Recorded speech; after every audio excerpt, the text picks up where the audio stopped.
There's another one you don't want to hear. Frankly, if you want. 1, 2, 3, set, go.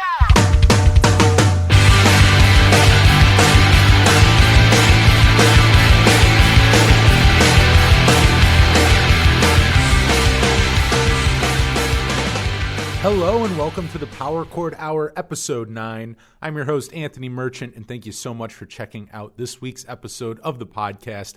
I'm very excited to be here with you as always. And if you did not check out last week's episode, I want to thank Joe Rio of Hidden in Plain View, frontman of Hidden in Plain View, for coming on and talking to me all about Life and Dreaming, which turned 15 years old about a week. I think it was like a week or so before I spoke to him. It turned 15 in February, early, maybe like, I don't know, like February 20th or something, somewhere in that realm.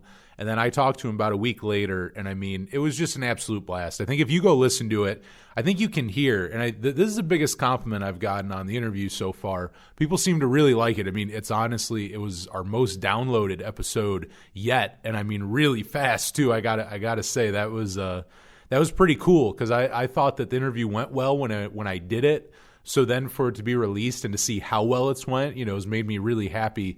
But the biggest compliment I've gotten is a lot of people saying like, "Oh, like this is a good listen for any fan, because the guy, me, the guy who's interviewing him, sounds like he's legitimately a fan." And they're absolutely right. I've spoke about it before on here, but like when I interview people on the show, I don't do tons and tons of interviews, and I want to do more since we do the podcast now as well as the radio show. And with the radio show, I do more music heavy. I like to spin different songs and play more music for people.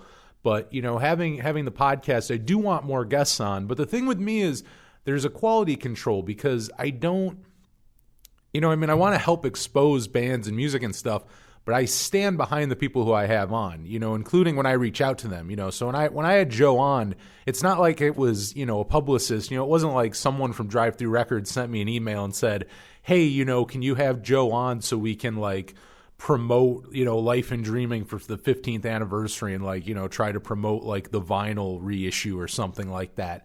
There's nothing like that. I hit him up because I love that record, and, I thought he'd be fun to talk to. And lo and behold, I was right. I had an absolute blast talking to him. So, like I said, I just want to thank Joe again, before we get into it. I had an absolute blast, talking to him. Really, really just a great interview. I had so much fun. I learned so much from him. I mean, to me, that's a gratifying interview when I can be done and I can learn something, because, sometimes with interviews, you're asking, a lot of the same old questions, and, you don't always learn anything. But, that's kind of the mission for any interview, including for me. Like I said, as a fan, I want to learn these things. I don't just want to get, a good obviously, I want to get a good interview for, the listeners to check out. I want everyone to enjoy it. But, I also would like to be, stoked about what comes out, the final product. And, with Joe, it was absolutely amazing. I mean, to be honest, it went so well. I mean, there was no editing. I talked to him, and then I posted it. We posted it here on the podcast and on the radio show, and it just went so well. There was no need to go in and edit anything. There's no, dull moments or awkward silences or anything like that, which, not to say that happens a lot, but, there are interviews where, sometimes you hit a lull, or, maybe there's like I said, maybe a little silence in between, or, the person's taking, maybe giving a drawn out answer, whatever the reason is. But with that one, it did not feel like that at all. I'm just like, I think people are going to think this is perfect the way it is. Joe was great. Joe was I thought he was thorough, and I hope that sounds good. Sometimes I tell guests that, and I hope they realize that that's a compliment. And I preface it normally by saying, I mean this as a compliment, but it's like, you were thorough with your answers. And by that, I mean, they didn't just go yes or no. You know what I mean? There wasn't a thing, when I asked Joe, was the recording process easy, for Life and Dreaming? He didn't just say yes and then out of the next question. He actually explained it. He talked about it. He talked about what was easy, what wasn't easy. He's very thorough about it. And like I said, that's honestly what you want out of a guest. And I think people listening want that as well. You don't want short answers. I mean, you want you also don't want drawn out things, but it's like, you really want to know something. You want them to kind of delve into that question. And, I thought Joe did that, which was very, very fun, when looking back on something like Life and Dreaming. And also, I mean, the premiere, him premiering on the Power Chord Hour as a fan, this is absolutely amazing. If you did not listen, I guess I will spoil it, but he did announce new music for Hidden in Plain View, and I'll only say that. You can go check it out, find out how much music, when, all of those things. But I will tell you this, sometime in the future, there is going to be some Hidden in Plain View music, some new music, and he premiered that right here on the Power Chord Hour podcast and radio show, and that was just so rad. I mean, I was so stoked on that. And I also want to thank Chorus.fm who posted it, and I thought it was absolutely awesome. I thought that was really cool that they put that up there, because back in the day when that was still absolutepunk.net, you may remember it as that, but and it's still great as Chorus FM, still really good place. Go check out for like music news and stuff. I go look there a lot of times and see what's up.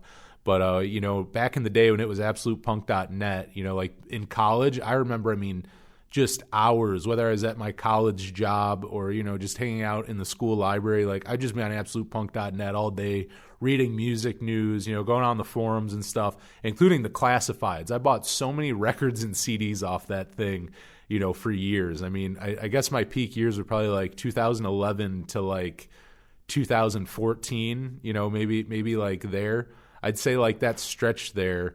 I mean, just on there constantly buying stuff and, just reading through all the threads and stuff. I discovered so many bands that way, and I didn't discover Drive Thru Records through them, but I did find a lot of drive-through bands through absolutepunk.net. So, I mean, really did kind of shape a lot of my music taste. So, I mean, I do got to give them a shout out. And, before we get too much further into it too, I also want to, speaking about being stoked, I want to thank so much our very first sponsor of the Power Chord Hour podcast. I'm so stoked to talk about them, but Podcorn, something that I actually use. And if you've not heard about this and you're a podcaster, if you have your own podcast, definitely listen to what I have to say. This thing is really cool and you're going to really like it. It's going to help you out a lot.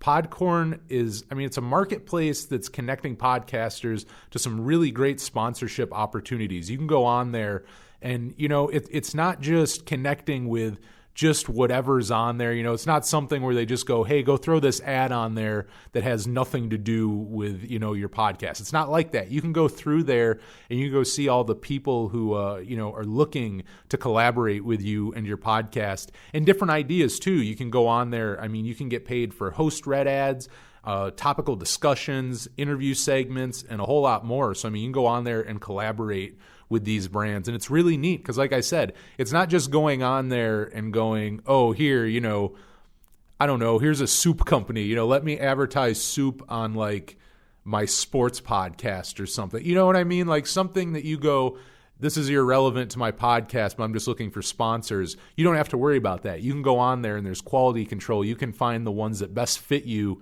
And I think that's what's so cool about it. I've been going on there looking for sponsors for the podcast. And I do want to thank Podcorn once again for sponsoring the podcast and being our very first sponsor. Very, very cool. So go check them out, podcorn.com, our very first sponsor right here, sponsoring this episode of the Power Chord Hour podcast. So if you like what you hear, go thank them. And like I said, if you're a podcaster, go check that out, podcorn.com. That is going to help you out a lot, like it has helped me out a lot and is going to continue to in the future. But, as I was talking about, speaking of Drive Thru Records, it really came up when I was talking to Joe last week, and I guess it's been coming up a lot lately, which kind of brings this on. It's not just talking to Joe, but I was even talking to a friend about Drive Thru Records not long before talking to Joe, and it really makes you think. If you listen to that interview, and I mean you're a fan of Hidden in Plain View, you probably know why I asked so many questions about Drive Thru or that mentioned Drive Thru Records. I shouldn't say that like it was like drive through heavy per se, but they did get mentioned and referenced, and I brought them up a few times, but it's a topic that was brought up just from talking to him and talking to my friend, and it's really like basically label loyalty, and it's something that's very special that you don't see a lot of, and you really don't see present day as much. And what I'm talking about is it almost sounds funny sometimes, but it's basically being a fan of a record label, which I think is a very special thing to like punk and alternative. I mean, there's certain ones in other genres. Like I know, like if I think of like rap, I mean, Death Row Records obviously comes to mind. And I'm sure there's way more too. But it's like there's certain ones that may come to mind where you go like, okay, like there are people who would go like, yeah, like I'm a fan of Death Row Records, you know, because you're just a fan of basically everything they put out or, you know, a majority of what they put out. But I think in punk and alternative, we have that and did have that a lot more than you see other places. Because like really it's funny, but it's like it's really almost, I would almost say the smaller the label, almost the better chance that they have like a loyal cult following and people who will just buy whatever they put out. And in a good way, where they trust it, where they can go, okay, well, they're putting it out, so I know it's good. But it's kind of funny because you think about it, if like the average, like say pop music listener, like, you know, if you looked in their record collection and they listen to mostly like top 40 things, you know, just whatever's on the radio, you know, they may have like 80 or 90% of their albums may be like, say, from Capitol Records or Interscope. You know, they could be from Geffen. Like, they could be from one of those major labels. And, you know, I don't think that person would be like, oh, yeah, you know, I love Capitol Records. Or like, you know, I'm always checking out what Capitol Records puts out. Like, they probably have no clue that, you know, Capitol Records even put out half of the albums that, you know, are sitting on their shelf, if not more than half the albums. And, you know, I think really that's the norm in most cases. But in punk and alternative, I think what labels have done, you know, I think people don't give them enough credit, but I think what labels really have done and did in the past even more, you know, before we kind of got to this internet age where a lot of bands could do a lot more DIY stuff, you know, and it's good or bad, or I shouldn't say good or bad, it's good and bad, you know, and I think a lot of it is up for debate. But what I think punk and alternative labels did, and a lot of strong ones, which I want to highlight here today, is really, like I said, label loyalty, where you go, including Drive Thru Records, I'll probably use as most example, because that's my favorite label of all time. And, you know, and that's kind of funny. You know, like I said, like there's a lot of genres where I don't think people have like favorite labels and stuff. Like normally that becomes like kind of niche genres and stuff. You know, it's like I said, I don't think most people who listen to like just whatever's on the radio or something would have a favorite record label. I think you got to be into certain things, then you appreciate that label because they put out, you know, whatever kind of music it is, and there's not a lot of other people doing it. You know what I mean? And Drive Thru Records, though, like one of the most successful things they did, and I mean, I've gotten this from not only interviewing, I've interviewed a few people who have been on Drive Thru Records. I'm friends with a few people who have been on Drive Thru Records, and just talking, and more than anything, too, just talking to guys after shows, you know, from drive-through bands. And I can tell you, like, and you can go back and listen to interviews that I've done. And I mean, sometimes they say this verbatim, sometimes they say it in other ways. But basically the story you get from all of them is, yeah, you know, they kind of, you know, maybe they screwed us over in this way, or, you know, we weren't happy with everything they did, but we'll be damned if they aren't the reason people are still coming to see us, or, you know, aren't the reason that we're as big as we are. And I think that's the thing with Drive Thru Records. You know, there's certain things, maybe criticisms, you know, you can put those aside. And honestly, I mean, a label that just so successfully got people to love the record label as much as they did the bands. You know what I mean? And I don't think that's far-fetched. I'm saying that as a fan personally. Like, I love Drive Thru Records just as much as I love the albums that they put out. You know, they put out a lot of important records to me. And for that, you know, I really care. And not just that, but I mean, whether it's, I mean, they have a great logo, I mean, great great tagline too. I mean, more rock than a crack house is amazing. My favorite hoodie I've ever owned was my Drive Thru Records hoodie with the Drive Thru logo on the front, and the back says more rock than a crack house. And I don't know what the hell happened to it. I had it in my closet, and I don't know if it got hooked on something or what, but they got a bunch of tears in it, and I owned the thing for like 3 months, and I swear to you, the most comfortable hoodie I ever owned. Maybe that's another reason why I'm so loyal. They make damn good hoodies. But, you know, just a label that really could market themselves. You know, a great logo. You know, they had humor. I mean, they had great bands. And something that I talked to Joe about last week a little bit were compilations. And Drive Thru Records were like the kings of compilations. You know, a lot of labels put them out. A lot of labels put good ones out. But Drive Thru Records specifically put out, like, I think the greatest compilations of all time. My favorite of all time, not even just talking about drive-through releases, but their very first, no, I shouldn't say their very first compilation. I take that back. It's probably their third or fourth. But You'll Never Eat Fast Food Again, which they put out back in, I believe, 1997. So insane to think. I almost said almost 20 years old. It is over 20 years old. That thing's like 23 years old now. But it is my all-time favorite compilation. And what I like about it so much is it really defines a time and place for music in a certain scene, which also goes, and I hate to reference back so much, but to last week's interview, because we were kind of also talking about the importance of like New Jersey pop punk and ska in the late 90s, early 2000s, and what a special scene they had at that time. And You'll Never Eat Fast Food Again is a good representation of that, because so many, I would say, and there's a bunch of bands on that compilation, and this is a shot in the dark, I might be wrong, but say there's 15 bands on that compilation, I'm going to say 10 of them are from New Jersey. So it's like you look at that and you think the importance of it. So when you listen to You'll Never Eat Fast Food Again, it's a document of that New Jersey scene at that time. And it is. It's a great mix between the pop punk stuff and the more ska stuff. You have like early RX Bandits, like right after they became RX Bandits and were no longer the pharmaceutical bandits. You had Phoenix TX on there not too long after they changed their name after being River Phoenix for the first few years. Alistair's on there, like one of the first comps I think Alistair was on. Newfound Glory, I mean, they're off their first Drive Thru release, couple songs off that. Caught Inside, Mother Mania, Cousin Oliver, and those are some of my favorite early Drive Thru releases. That compilation got me into early Drive Thru. That's where I learned about like those really, they are obscure. They're bands who you have to go searching for, which I always appreciate about it, because I was discovering these bands in like 2011, 2012, in the internet age, not all that long ago.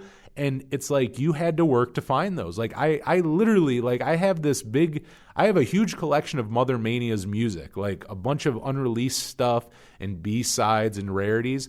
It took me years of emailing people. I got that thing because I eventually, and I don't even think I emailed him for that. I somehow tracked him down on eBay because I think he was selling like a Mother Mania CD, and I just shot in the dark. I'm like, I already had that CD, but I'm like, hey, do you happen to have anything else? And he's like, yeah, I released, I released some of their albums. I think he might have been, I think he ran Montgomery Records, I almost want to say. Shout out to him. This was, 5-6 years ago at this point.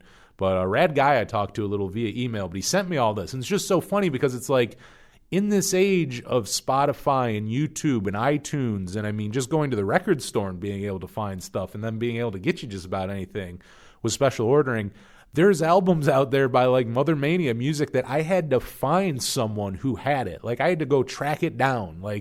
Because they were a band too that were out pre-MySpace. They missed the MySpace days. They do have one, or they did have one, probably don't anymore, but it was like retroactive. Like I think they made it after breaking up, but it's like they weren't really a band, and that's when social media was really heavy. So it's like, they probably had a GeoCities website or something that's been long gone, for 15 years now. And, not a whole lot out there. So I had to go track it down.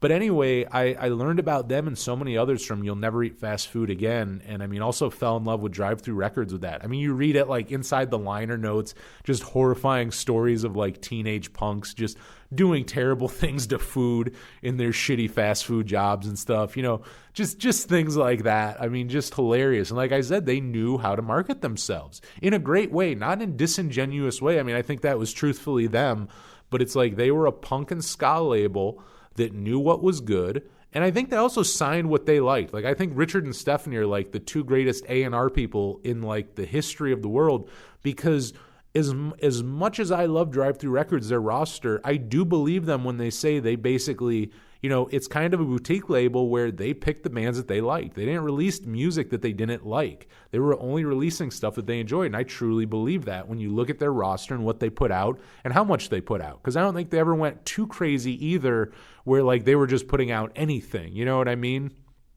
So Drive Thru Records to me, and a lot of other people, one of the biggest, like when you want to talk label loyalty or actually being into what a label does, same with the Drive Thru DVDs. Like people love those DVDs. I have all of them, but Volume 2 is my favorite. That's kind of the fan favorite, I'd say. But I've brought that to like every show I've went to for a Drive Thru band and got it signed. I've got it signed by all of the Early November, all of the Movie Life, and then not all of, but members of I believe I have Finch on there, Senses Fail, Newfound Glory, Hidden in Plain View. Joe's signature is on it, our last week's guest, and a few others that I can't remember off the top of my head. Oh, Kenny Vasoli, I'm sorry, of The Starting Line. He signed it. So a couple others, but I mean, I probably have like 30 signatures on that thing. But I mean, it's an amazing DVD, and it's just, a lot of it is just the bands fucking around, like just screwing around and just being idiots, really, just being young kids who are in punk bands and just hanging out in New Jersey.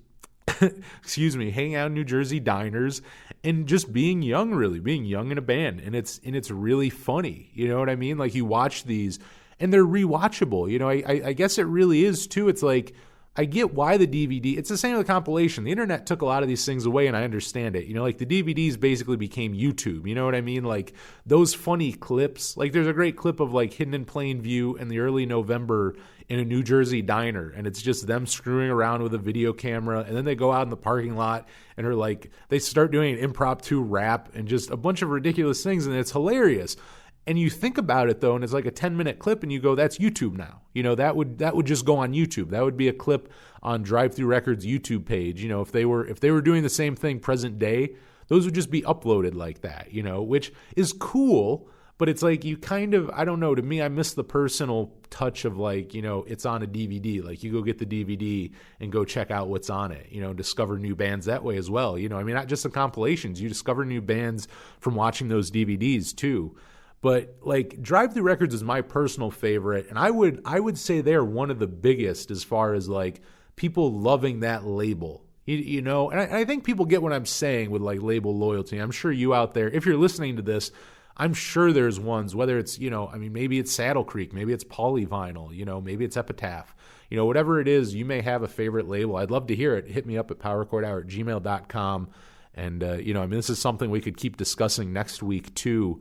But like, I would say the biggest label, and the label's still doing it, like one of the last labels to still really have that thing where you just buy something because the label's on it, you know, is Fat Records. I mean, Fat Records has to be, it'll go down in history, I would say. I mean, and once again, hit me up on that email if you disagree with this, but I can't think of a bigger label to go down as like, you know, really just people that loyalty, including in punk and alternative. I mean, you know, I would even go outside the realm of that, but if we're going exclusive punk and alternative, there is not. I can't think of one other one that's bigger. I think Epitaph at one point, but Epitaph I don't think has, I think they still have label loyalty. It's not me shitting on them, and I still think Epitaph puts out great records.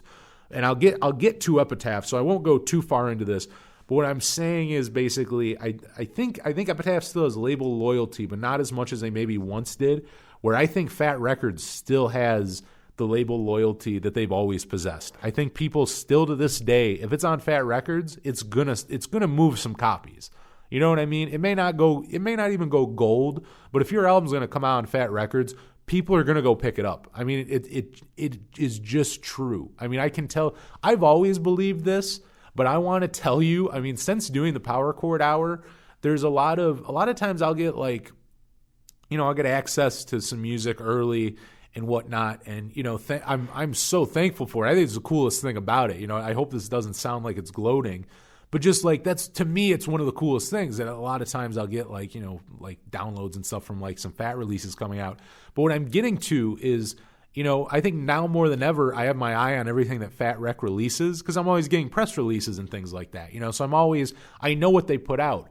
And with that, I go online and I look at like what people are checking out, or, you know, I'll even just on social media, I'll just see what my friends and, you know, other people are like checking out and listening to. And all the Fat bands that like I'll get like an advance for or a single, all of a sudden you start seeing them everywhere. Like you start like people really do, like people check them out when they're on Fat Records. And I think that's true. I think bands would credit them as well. I don't think it's far-fetched to say that being on Fat Records brings you in. I mean, there's also a quality of the music. The music's good, but that goes with that. You know, what we know as fans is Fat Records puts out good music. So you know what I mean? Like you're going to listen to it and you know it's going to be good. There's not this weary like, well, you know, every now and then they put out something good, but normally it's a clunker. It's not like that.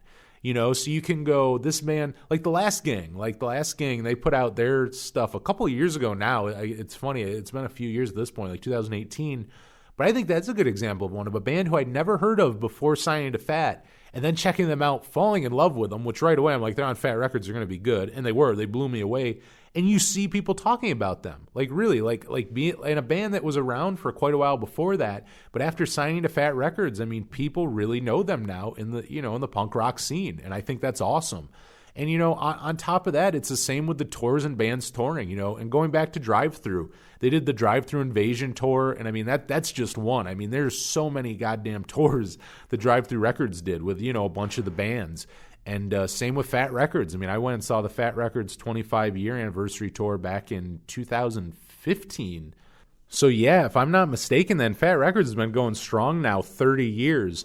But, I mean, they're one where, the label mates tour so much to this day. I mean, Lagwagon and Less Than Jake are about to embark on a tour, and Lagwagon and Face to Face did one in the fall. I mean, a lot of the openers are like Fat bands. Bomb Pops are about to go out with, I think, Teenage Bottle Rocket. If they're not now, they've done quite a few with a Bottle Rocket. And I mean, bands that are on Fat still, and then bands who are like, we're on Fat and aren't anymore, and are still cool with them. I mean, there's so many bands who come and go. Like Less Than Jake has been on Fat Records multiple times. I mean, I'm trying to think of some others. Face to Face. That's another one. I mean, there's tons of others too that really have went to other labels and come back to Fat, and I think that says something about a label too. It makes you go, oh, okay, they must treat them well. Because here's the thing, I won't get too far into this, but I think Victory Records, it's no secret that a lot of times they've had some difficulties over the years with some of their bands, and I won't bash them. And they're another one who I think as well, like where they've had legal problems, and I think there are things where they've really screwed over bands and it's not cool. I think also, though, that they, as a label, like with that aside, I mean, taking that aside, that's not cool at all. But what I'm saying is you take that aside, Victory is another one that knows how to market themselves, knows how to market their bands, and, can really get some ears and eyes on a band. But, the thing is with Victory is what I'm saying is you don't really see bands re-signing with Victory. You really don't see that. There's not a lot of bands who signed with them, went away, and came back and signed with them. Whereas Fat Records, that happens quite a bit, which makes you go, okay, they must be cool. And, they also, contracts must be pretty relaxed. Like, they must be pretty cool with things. Like, the only person, like, I think I've heard this in interviews where people talk about it, or not people, but Fat Mike talks about it. And basically, I think the only band he really has issues with is Screeching Weasel, or I mean, more specifically, Ben Weasel. I think that's pretty well documented too, as well as the Fat Records and Screeching Weasel feud. Though another band who was on the label twice, they were on the label 2 separate occasions, but I don't see them ever being on that label again. And I don't really know who's wrong or right. I love Screeching Weasel, I love Fat Records and No Effects and all that. But I mean, really, that's a good track record. If the only band that really even the only guy who has much, like shit to say about your label is just Ben Weasel, like that's really that's pretty good, I'd say. That's a pretty good track record. But, they're just another one. And I mean, you talk about label loyalty and I mean, trusting them like that. What you get out of that too is they define a scene. I mean, it's the same with Drive Thru Records. If you look at pop punk in the early 2000s, Drive Thru Records defined that. Like, I mean, there were other labels putting out great bands, but Drive Thru Records, like, defined the sound. Like, and not even by having the biggest bands. I mean, look at, at that time, I mean, Blink-182 was probably the biggest pop punk band, and, or Green Day is another one. Like, there were bigger bands than a lot of the ones on Drive Thru Records, but Drive Thru Records had a high volume, and they still had a bigger volume of bands that were out there doing it and touring, and maybe weren't even filling up arenas, but were filling up theaters and stuff. You know what I mean? Like maybe Something Corporate or Midtown, neither of them were maybe as big as Blink-182, but they would go play and fill theaters and stuff, like easily, like no problem. So it's like, a lot of that scene revolves around Drive Thru Records, whether it's the bands who are signed to it, and even later on, I mean, even outside of that and just popular culture, I mean, there's bands in top 40, in top 40 music now where if you go look at it, there's a member here, there's a member there who were in a Drive Thru band, like in their earlier days, I mean, there's so many bands out there who are, attached to Drive Thru Records in all these different ways that it's like, it's insane to not give them some credit, for what they've, basically what they've accomplished and the imprint that they've left on music, in punk and alternative and beyond. And, Fat Records as well. Look at the 90s. Fat Records is still going strong, but look at punk rock in the 90s. Like, Fat Records, like, were just dominated it. Like, that's what bands wanted to sound like. Even bands that got big, like before Blink-182 got big, they sounded like a band who wanted to sound like Lagwagon or Face to Face or Guttermouth or like whatever band, they wanted to sound like a Fat Records band basically, or that's what they were going for because that's what they listened to. And, nothing wrong with it. And same with Epitaph. It was Fat Records and Epitaph ruled the 90s basically for punk rock. Like, the sound came from those two. And it's kind of interesting because if you go back a little further, I would say Lookout Records was kind of the beginning of 90s pop punk and punk rock. Like, they had like Green Day and the Queers and the Mr. T Experience. They may have put out some stuff by Screeching Weasel. I can't remember. Like Crimp Shrine. All those, bands from the Bay Area and stuff. Like late 80s, early 90s. They defined a lot of that because, after Dookie broke, it's like Dookie could have been on Lookout Records. Like, Green Day sounded like all their content, not in the way of like, oh, they all sound the same, but I just mean they weren't doing anything terribly different than what a lot of other bands on Lookout Records were doing. They just happened to release that album, on a major label where it's like that record still could have came out on Lookout Records. And I think you have to give Lookout Records that credit because they were kind of, the genesis of that and were really there at ground zero of having a lot of those bands who, even the ones who weren't even huge, who just have a huge influence. You know what I mean? Like the Queers, and the Queers are big within punk rock, but it's like, even though the Queers maybe aren't like a household name, it's like how many bands were influenced by them, and like went on and did stuff, bands who got even bigger or were their contemporaries and whatnot. Just how many bands, were affected by them, record sales aside, which that kind of, there's two different things. There's the mainstream kind of acceptance where you sell a lot of, records, but there's also kind of that like artistic integrity and kind of getting, It's like Paul Westerberg, it's like a guy like that. It's like Paul Westerberg maybe never has gotten, has never made, $30 million off the Replacements, but everyone respects him. That's a man who's respected. Like everyone in music knows that name, respects that name, like loves that guy, and it's like he has a different kind of thing, which I think a lot of musicians would like to have. It's the flip side of it. He may not become filthy rich off his music, but he got something else where, whether it's influencing just a plethora of bands and sounds and whatnot, he kind of has that. And that's kind of what labels have a lot of those bands where, like I said, like with Drive Thru Records, there's a lot of bands on Drive Thru who were huge in the scene, but never sold more than say 100,000 CDs, which today sounds like a lot. Back then really wasn't a ton, which is still a ton in a way. Cause you still go, 100,000 people listening is still a lot of people. Like, I don't think it's anything to, just kind of blow off. You know what I mean? Like it's a pretty damn neat thing. But, still just bands that weren't selling ungodly amounts or making the label super rich, but were ones that, people respected and cared about, that could go play to a hearty, a nice club or something, and it be filled and stuff. Like, maybe not playing arenas or getting gold records, but they were doing really well and, also shaping the sound of a scene, There's a documentary coming out soon, and I'd love to have the director on when it comes out. I see he has some amazing interviews for the documentary, but it's called The Last Scene, and it's all about pop punk and emo basically in the early 2000s. And when you look at, I follow on Instagram, and when you look at, the people that they're interviewing, half of them were in bands that were on Drive Thru Records. Like, tell me that Drive Thru Records did not define a scene. There's a documentary, and even though it's not about Drive Thru Records, it's inadvertently going to be, about Drive Thru Records to a certain degree, which I'm sure they're proud. I'm sure Last Scene, like, I'm sure those guys are into Drive Thru Records. Like, I'm sure there's not an issue with that, but it's like, whether or not they want it to be, Drive Thru Records is going to play a role in that, that shows the importance of them. But, going back to like Fat Records too, and that's kind of before that. To me, I kind of go Lookout Records kind of did that in the late 80s, early 90s. And then from there, Green Day and all them got big.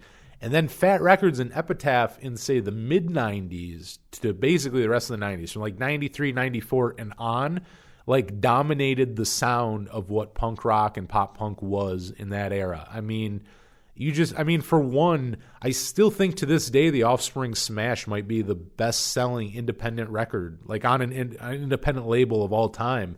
I mean, that thing sold like 11 million records. I don't know when that's and even that's outdated. I don't even know what it's up to now, but I mean, that was like this is the funny thing. Like, I would love to interview like Brett, like Mr. Brett, and I mean, as much as I would love to talk to him about like Bad Religion, I'm probably more interested in like the history of Epitaph Records. And what I really want to know is that era when the Offspring came out. They weren't, Smash came out, I should say, because it wasn't their first record, but when Smash came out, like, that sold so many records and Epitaph wasn't ready for it. Like, it almost destroyed the label. Like, they had to, I believe he refinanced his home. Like, he had to do all these things. He had to, like, get a warehouse. Like that's how big that record was. Like, we're years removed now. That album came out, like, I mean, that's another one that I think is like 30 something years old now. Hard to believe. Maybe close to like 25. But anyway, like, that album was so huge. Like, you forget that. But that's the thing is it was so huge and it was not on a major label. It was this little punk rock label ran by the guitarist of Bad Religion. You know what I mean? Like, so it's so interesting. I'd love to talk to Brett about that, like that whole era of it. But, Epitaph and Fat just defined that sound. And I mean, just sold so much. I mean, Epitaph probably sold more records, I would say, but in the long run, I think Fat Records kept the longevity of basically the label, the thing of that where you would just buy an album because it had that label on it, or, having like, specific label tours that did really well. Because Epitaph is still great, but what Epitaph did, and I'm not damning them for this, and it's like, look, I don't love everything Epitaph puts out. I still love Epitaph. And I would say I like about 70% of what they put out. But throughout the years, they've broadened their horizons. I don't think there's anything wrong with it. But they, at some point, they were no longer just a punk rock label. They had other bands. They had, a lot of post-hardcore bands. There's other bands like Falling in Reverse and a bunch of other ones that, are just something different. I'm not damning them for it. They change with the times. They do different things. And it's also paid off. They've had how many huge records through the years and have, also stayed tastemakers in a lot of ways. But with that being said, I think they're more spread out like a major label where, you kind of have, you're less of a specialty label in that way, where Fat Records, I think to this day, you're like, well, you know what you're going to get. Not that all the bands are carbon copies, but you're like, you're going to get a punk rock record. And even if it's not straight up punk rock, it's somehow, ingrained in it. You know what I mean? Like if it's something acoustic, it's like, well, it's an acoustic punk band, or it's folk punk, or it's something in that realm. That there's a quality to it that you're going to like, so you trust that label. And, I think that's just something, it's so hard to do that. I think if you ask a lot of labels, that's like the thing that they want more than anything. And they would kill to have like what Drive Thru had, what Fat Records does have, what Epitaph had, like, that label loyalty. People truly like you. Like, they're wearing the merchandise. You know what I mean? Like how many people are going out and buying Interscope t-shirts? You know what I mean? Like, people aren't doing that. Like Fat Records, people go buy Fat Wreck hats and they buy t-shirts and stuff. They buy the merch. Same with Drive Thru. Like, people want to wear that stuff. It's not like, oh, here's free swag that we have to give out or else no one's going to wear it. It's like, no, people would pay money. To this day, you can go on Drive Thru Records, whatever their website is for their merch, like drivethtrumerch.com or something. I can't remember it off the top of my head, but they do still have a merch store if you're into Drive Thru, and I know they put up new stuff periodically. But you can still buy Drive Thru Records hoodies, and they sell. You know what I mean? People pay $30 for them, and I've bought the hoodies before. It's like people pay money to have a label logo, and there's a lot of labels that don't have that would kill for that. I mean, there's other ones too. Like, I look at different eras, like the era of Drive Thru in the early 2000s. Doghouse Records was one, but they were another one where I think they kind of they did different things. Like they were never like a straight up pop punk label, but they did have a lot of bands that, I mean, like really, if you look at their roster, like the Get Up Kids, All American Rejects for like a record, Koufax, Limbeck, Say Anything, their really early stuff was on there. River City High, Weatherbox, With the Punches, and With the Punches are kind of later on. It's kind of like really like I don't even know who's on Doghouse anymore. With the Punches is one of the last bands I really know that were on Doghouse. And we're kind of a pop punk one too, because I think they do like indie stuff. There's other bands that are very far away from that, and I think that's the difference of it. It's like, once again, I'm not damning them for being more eclectic or diverse, but it makes you have less of a chance to be into everything they put out. Vagrant, like they're one that honestly, if I look back, and they're still out there, but it's like if I look back, they are up there with Drive Thru Records. I would still put Drive Thru over them. But Vagrant Records, if you look in the early 2000s, like here's just a short list of bands that were on Vagrant Records in the early 2000s. We got the Get Up Kids, Alkaline Trio, Hot Rod Circuit, Paul Westerberg. I mean, that's still a crazy one. I've talked about that before. I go on forever about it. I'm sure I will one episode, but it's so funny to me that Paul Westerberg was on Vagrant Records during this time, which, as you can hear, the bands I'm talking about, he was label mates with Alkaline Trio and Senses Fail. You know what I mean? He was label mates with Senses Fail. That's pretty funny. The Hold Steady was on there. Another one kind of weird but cool. I mean, Boys and Girls in America, my favorite Hold Steady record was out on Vagrant, and they put out some really solid stuff with them. The Anniversary, the Lemonheads put out a couple good ones on there. Reggie and the Full Effects, Saves the Day put out some of their best stuff. Dashboard Confessional, Face to Face, From Autumn to Ashes, Hey Mercedes, Thrice. I mean, the list goes on and on. I mean, they were another one where, they ended up. The thing with Vagrant, I think they're kind of celebrating it a little more now as it's become like, they've done like 20-year reissues and stuff. But what kind of bummed me out with Vagrant, I think kind of at the end of the 2000s, was they kind of abandoned their past. Like they started signing a lot of like indie bands and alternative bands. And it wasn't a thing of like, Epitaph, say what you want about Epitaph signing different bands. Maybe you're not into everything they put out, but they still would put out punk bands. Like they never really stopped doing that. They may have broadened their horizons, but they've always put out punk rock records.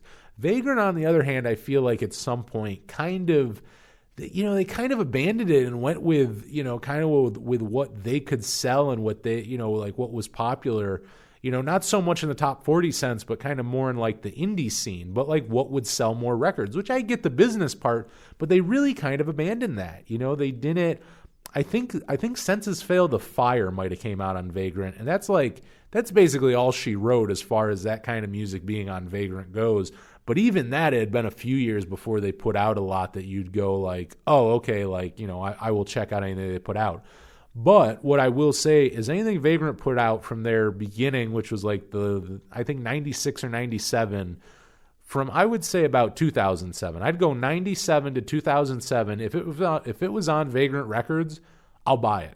I don't have to hear it first. I will buy that album. If I see it in a dollar bin and it has Vagrant Records on it and it's during that era, yeah, I'll just buy the thing. I say, screw it. It's going to be good. And it is. And it always is. That's what I can't stress. That's what I love. That's why I wanted to talk about this and like label loyalty, just being actually being into a record label and being a fan of them, is because when you do, that's an amazing thing to go into a record store and just go, oh man, they put that out? Like, yeah, I'll check that out.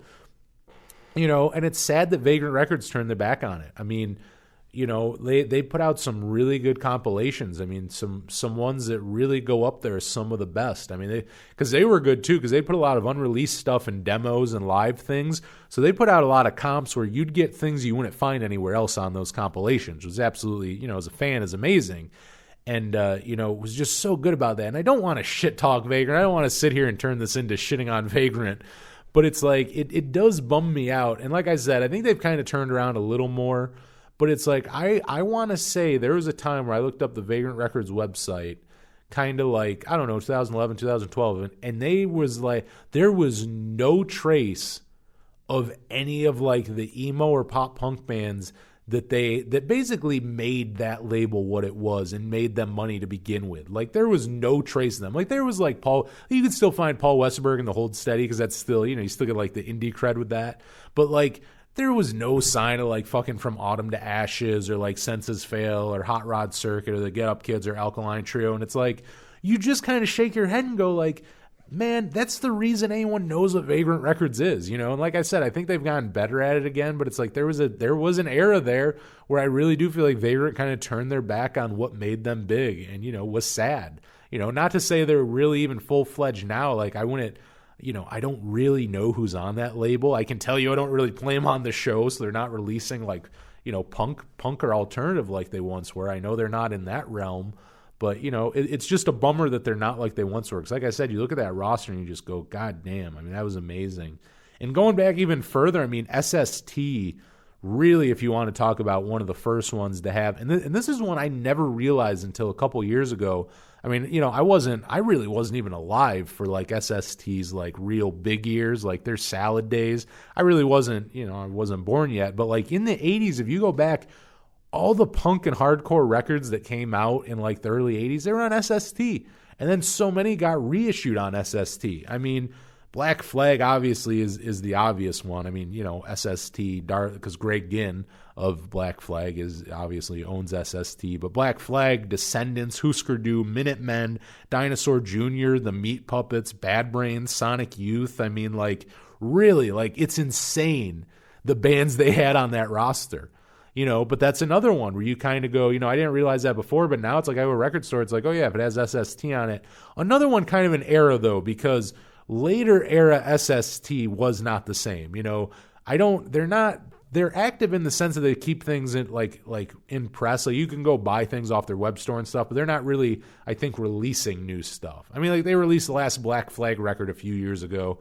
And I'm sure they'll release, like Black Flag's been doing some live shows again. I'm sure they would release it on SST if they put something else out.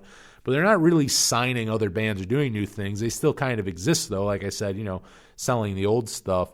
But, you know, I mean, later on, it's kind of an acquired taste because, like, Greg Ginn would do some of his experimental stuff, or they'd have, like, a lot more spoken word and, you know, just different things like that, which, you know, if it's your thing, that's cool. Also, like, freeform jazz and just went different places, you know, like which once again, I'm not condemning a label for going other places and for not just putting out punk rock records. I'm not going screw SST because Greg Ginn likes other things besides hardcore punk. Like, you know what I mean? It's okay to release other things besides Bad Brains. Like, that's all right.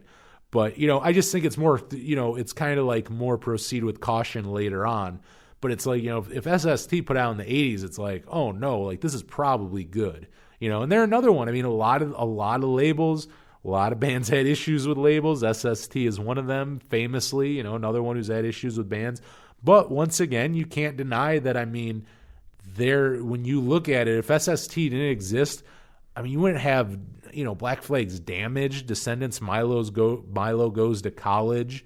I mean, like any of like, you know, the Minutemen stuff, like you wouldn't have Zen Arcade by Husker Du. Like there's so many records and bands you just wouldn't have any. I mean, Black Flag basically wouldn't exist, at least not in the capacity that it does, you know. So, I mean, you kind of, if you look in that order, I almost go, you know, SST early 80s, Lookout Records, really, you know, and Epitaph is kind of in the middle there too, their beginning. But I mean, their heyday was, you know, kind of more like 10 years later. But SST in the early 80s, kind of mid 80s is Epitaph begins, and Lookout Records as well. And Lookout Records, I think, had more of an impact, though, in the late 80s. And then going into, you know, the early to mid 90s became more of Epitaph and Fat Records. After that, I mean, I think Fat, you know, kind of kept a lot of it, and, you know, Epitaph did too, but I think also labels got hit, you know, and records weren't selling. But I think people are still loyal and still, you know, they just weren't paying for the music. They still love the music they were putting out. They just weren't paying for it anymore. But, you know, going into the 2000s, I mean, Epitaph and Fat Records, and then after that, Drive Thru Records kind of took over. And then really after that, Drive Thru Records was really one of the last labels to have that, you know. It's really like, there's labels that have had it like after, like TDR Records is a great one. My buddy Mike Hollins runs that. We've had a lot of his bands I've interviewed over the years, and he's just a good dude. Like we've fawned over our love for Drive Thru Records. I mean, really, like that's kind of the thing that brought us together. Besides, I mean, I love the bands he has on his label too. So I mean, there's a mutual love of those. But it's like we also love Drive Thru Records and a lot of other bands, you know, a lot of mutual ones. But what he does is another one where I go, if Mike puts it out, I know it's good. Mike puts out just a few records a year, so I know that he's not just throwing things at a wall to see what sticks. He's putting out a couple records, and I know he puts his time and effort in. You know what I mean? Like TDR Records, Mike Collins runs that thing, and I know he cares about. He has to put in so much work that he's not just putting out something to put it out. I know that he stands behind it, and that really matters. You know, I really care that someone gives a shit about their labels. Like modern day, TDR Records is one. You know, another modern one, Wiretap Records, which is a lot newer too. TDR Records has been doing it about a decade now. Wiretap, I think, has only been around since like maybe 2015, maybe 16. But, you know, I mean, they have like currently like Get Married. They put out the last Audio Karate album, like Tiny Stills, Odd Robot, Answering Machine, a lot, and a bunch of others that I'm missing. But I mean, put out some really good stuff. And what I love about them is they've been putting out some comps. They just put out one not too long ago you should go check out. Just go look up Wiretap Records. You'll find it on their Bandcamp page. But they're actually putting out compilations and stuff, which, you know, are highlighting their bands and really are kind of have that spirit. Same with TDR Records of you know, like Drive Thru Records heyday where you really do have that, where you go, you know, hey, we don't just have to release these albums. We can be an entity as well. You know what I mean? Like fans can be a fan of us as well. They don't just have to be a fan of the music we put out. They can be into us as well. You know, and I think Wiretap definitely possesses some of that as well too. You know, I mean, they're a great label with a lot of great up and coming bands. But, you know, there's Pure Noise also. Pure Noise is another one that kind of has that. I would say they had it more, I would argue, in the early 2010s, which is funny to say now, but like close to like maybe like 7, and I wouldn't even, you know, I mean, bands got bigger and stuff too. That was kind of like when they started, but you really like 2010 to 2015, the pop punk that came out during that time, I feel like so much of it came out on Pure Noise, and if it didn't come out on that, so many of the bands were influenced by the bands that were on Pure Noise. I mean, the Stories So Far, Handguns, Heart to Heart, Reggie and the Full Effect later on signed with them. Senses Fail put out some records with them. I mean, just so many. Hawthorne Heights, our buddies in Hawthorne Heights, put out their last record with them. And, I mean, just so many more, too. Like I said, like from 2010, 2015, Forever Came Calling. I mean, State Champs, who are, I mean, huge now, put out their first couple releases on Pure Noise Records. I mean, just a really important label to pop punk from the last decade. You know, I would give them full credit for that. And another one who put out some really cool, they didn't do compilations as much. They did put out a few, which were cool.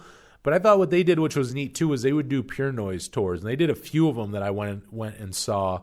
And were just amazing. We're really, really good at it. You know what I mean? Where you go like, oh yeah, you realize I love this label. Like I love every band on this tour, and I love what this label does. You know, so I mean, those are some more of the modern ones. I mean, TDR Records of all of them, I would say do the best. I mean, shout out to Mike Collins. Go check them out. I mean, you know, and like I said, it really says something because Mike doesn't put out 30 records a year. He puts out a handful of records, like truly a handful. I mean, there's some years where I think he puts out like 2 or 3 albums. So it's like when someone does that, you know that they're good. You know that they stand by them. It's not just, well, I guess I'll put this out. It's like it's not like that, which there's a lot of labels that do that. Thus, you don't have label loyalty for everyone. You know, you're not a fan of every label. And, you know, I think that's true. You know, I know it definitely rings true for me. But, you know, those are some. Asian Man Records is another one that I would say still possesses it. They're kind of like Fat Records, where I think their heyday of it was like the late 90s, early 2000s. But to this day, I mean, if Mike Park puts something out, I'm going to go check it out. I'm going to go, well, if Mike Park likes it, I'm probably going to like it as well.